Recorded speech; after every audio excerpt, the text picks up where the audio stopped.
જય હિન્દ મિત્રો, સ્વાગત છે એક નવી માહિતી નવા વિડીયોની અંદર।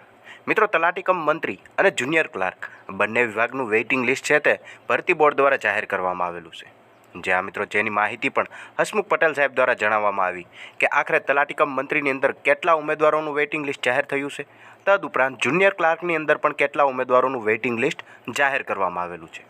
આ તમામ માહિતી છે તે આપણે વિડીયોની અંદર વિગતવાર જોવાની છે, માટે વિડીયોને ખાસ કરીને અંત સુધી અવશ્ય જુઓ।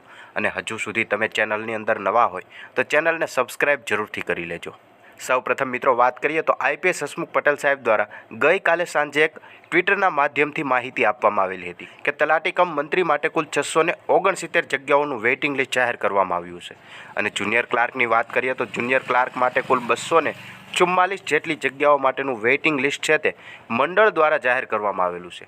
જે આ મિત્રો ગુજરાત પંચાયત સિલેક્શન સર્વિસ બોર્ડની જે ઓફિશિયલી વેબસાઇટ છે તેમની અંદર આ તમામ પીડીએફ ડિક્લેર પણ કરેલી છે। ત્યાં જઈને તમે ડાઉનલોડ કરીને જાતે પણ ચેક કરી શકો છો। તદુપરાંત આગળ જણાવે છે કે ઉમેદવારોને જિલ્લા ફાળવણી અને રીસફલિંગની જાહેરાત હવે પછી કરવામાં આવશે। જે આ મિત્રો આ દરેક ઉમેદવારોનું જે વેઇટિંગ લિસ્ટ જાહેર થયેલું છે તેમની જિલ્લા ફાળવણી અને રીસફલિંગની જાહેરાત હવે પછી મંડળ દ્વારા કરવામાં આવશે તેવી રીતની માહિતી છે તે આઈપીએસ હસમુખ પટેલ સાહેબ દ્વારા જણાવવામાં આવે છે। તદુપરાંત તમે અહીંયા જોઈ શકો છો ગુજરાત પંચાયત સર્વિસ સિલેક્શન બોર્ડની જે ઓફિશિયલી સાઇટ છે તેની અંદર વિલેજ પંચાયત સેક્રેટરી મતલબ કે તલાટી કમ મંત્રીનું વેઇટિંગ લિસ્ટ જાહેર કરવામાં આવેલું છે, જ્યારે જુનિયર ક્લાર્કનું પણ વેઇટિંગ લિસ્ટ જાહેર કરવામાં આવેલું છે। બંને વેઇટિંગ લિસ્ટ તમે અહીંયાથી ડાઉનલોડ પણ કરી શકો છો। જેવા તમે આના પર ક્લિક કરશો એટલે બંને પીડીએફ તમે ડાઉનલોડ કરીને જાતે પણ ચેક કરી શકો છો।